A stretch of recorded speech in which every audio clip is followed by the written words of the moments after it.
Alright guys, Fulu coming to you with another video. I hope y'all are doing well. I hope you guys are enjoying the day.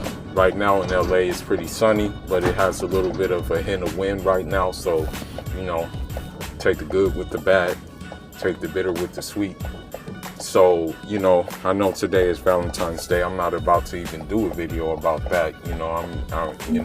The way I look at it, I know this sounds like kind of like messed up, but money is my Valentine, you know what I mean? And getting more of it is it pretty much, because we already know money is a good tool to have at your disposal.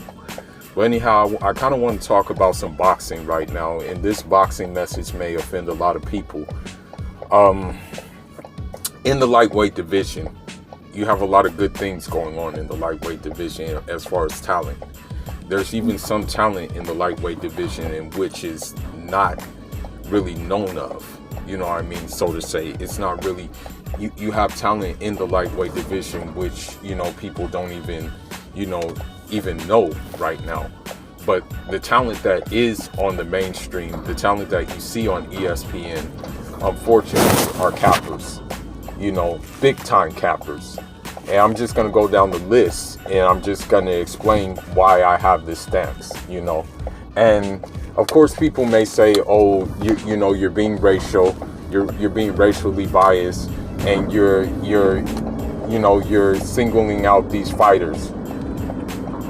It doesn't matter about their race, it matters about their action. I can go on and on about the Charlotte sisters and the dumb clown ass shit that they do. That's another video in itself. You know what I mean? That's the whole thing. I've been roasted and grilled them before. You know what I mean? But I'm gonna just go down the list of opponents that pretty much don't want no parts of Devin Haney. Listen, man. Devin Haney in the last fight pitched the shutout against Gamboa. He took what was given to him, okay? Yeah, we would have liked a stoppage. Yeah, we would have liked a knockdown. But boxing doesn't work like that all the time, okay? We would have liked to see those things. But from what I see, he exhibited everything that you can ask for from a boxer. We have to understand that boxing is not street fighting. Boxing is way more complicated than that. And he showed good boxing. For the casual person, that might have been boring. For sure. It must have been boring for the casual fan who wants to see blood, guts, knockouts, things like that. Now, we fast forward. Teofimo did what he had to do against Lomachenko. I gave him his flowers for doing that. Okay? Did that. Ryan Garcia did what he had to do against Luke Campbell. Right? But the situation is, with them, unfortunately, and their fans, these people are given passes for openly ducking smoke. Okay? As it stands right now, I really don't know about this whole undisputed thing. Okay? Teofimo is flaunting undisputed. WBC is saying one thing, then saying another thing. But now, Teofimo has came out and said there's nothing left for me to prove at 135. Is that right? Well, if that's the case,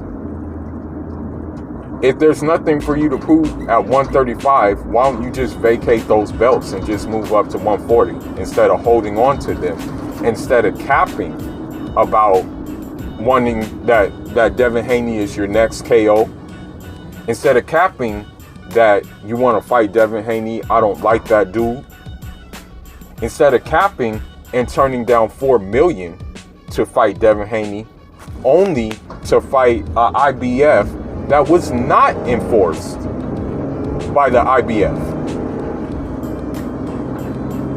to fight a mandatory, I should say, that was not enforced by the IBF. Listen, Devin Haney may talk on social media a lot, but one thing I can say to him is that he fights who he can fight. Okay? He wants to show his greatness. Okay? That's one thing I can say about him. Right?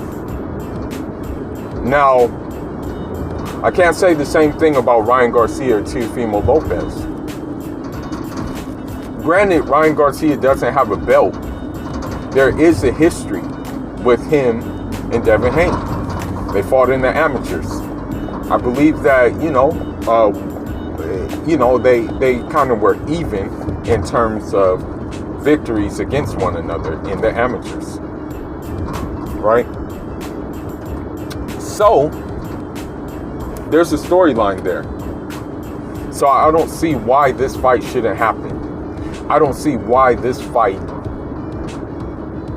isn't being made. I don't think Ryan Garcia has a belt. Why not earn your stripes and get a belt? Or try to get a belt, let's just say.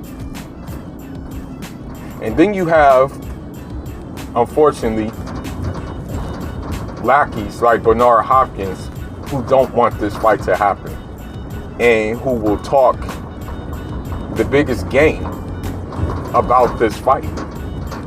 Because, well, let's face it, Bernard Hopkins works for Golden Boy. Instead of starting something like the Executioner Promotions or something like that, he decided to work for a racist Golden Boy at that. So of course he's going to push their narrative. Now, Devin Haney suffers the same thing that a lot of fighters suffer. You're too good for your own good. Your fighting style is not boring, but it's not physically appealing to the common combat sports fan. But to the boxer, to someone who likes every aspect of boxing, it is appealing, right?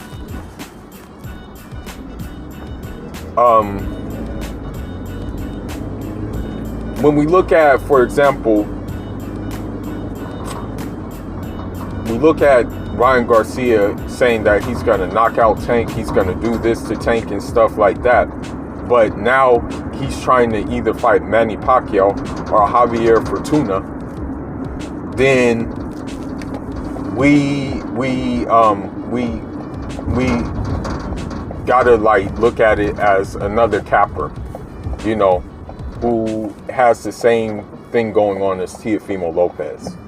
Same exact thing. Both are cappers. Both really would like to hold on to their O's by the easiest way possible. The thing is, in boxing, it is about money. You want to fight for a prize. You do want to fight. You do want to do prize fighting. But the problem with that is the prize gets to your head, and greatness, greatness may elude you because you're not chasing greatness. But the way I look at it is, if you chase greatness, the money will come. That's how I look at it. This is how I look at the whole thing. You know what I mean? But they don't look at it as such. They look at it as, okay, let me get my money and then we're good, period. That's how they look at it. And as a result of this, that's why these fights don't get made. That's why for example, ESPN will even protect these fighters. ESPN will even protect Teofimo Lopez.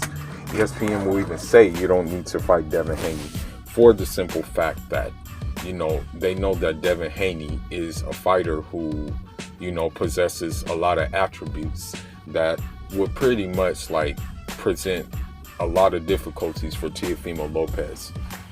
I think the only thing that Teofimo Lopez has over Devin Haney is the power aspect.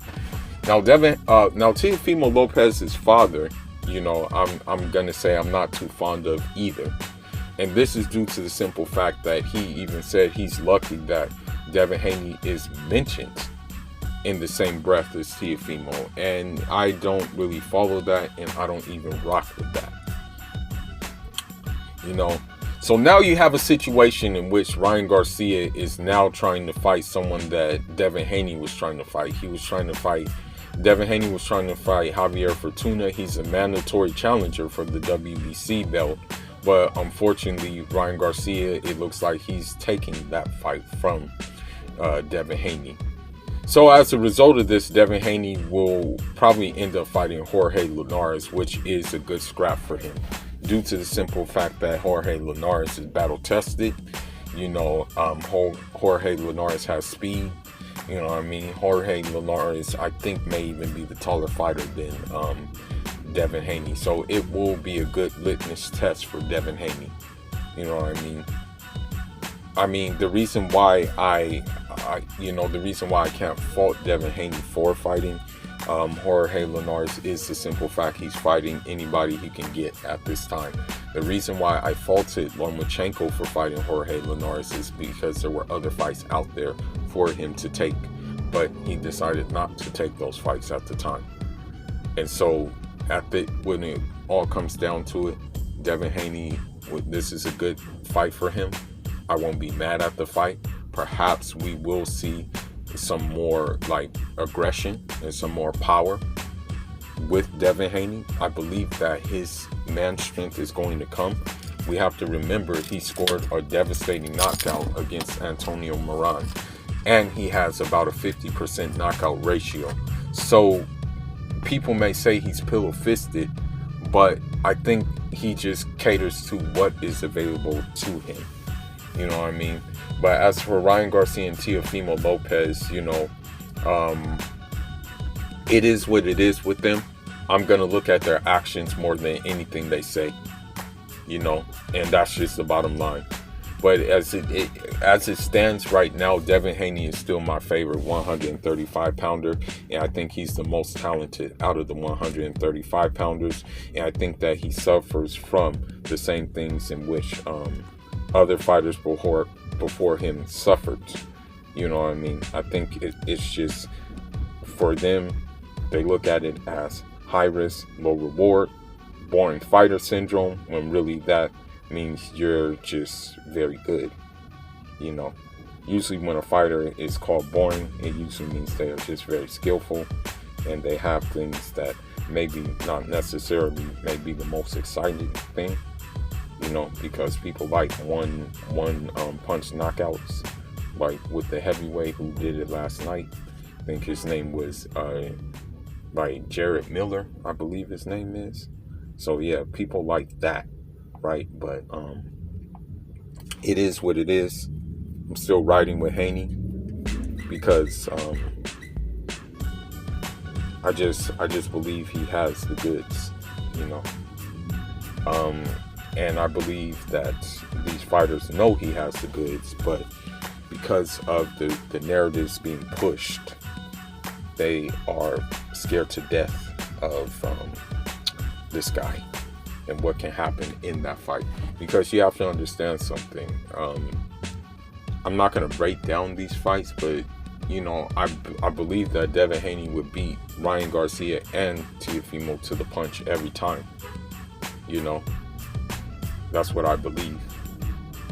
But Teofimo and Ryan Garcia don't believe that, you know.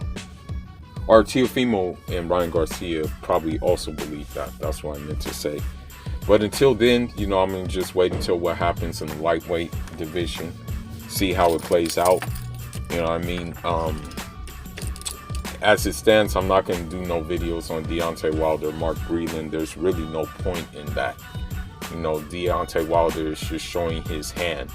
I was writing for Deontay Wilder at first, you know, but then when I found out he can't take a L, and when I found out he was rather, you know, when I found out that, you know, he didn't make the adjustments in the fight against Tyson Fury in the second fight, I kind of just said, you know what, maybe I was wrong about him in terms of, you know, being a complete boxer. And that was show, and his trainer said so as well.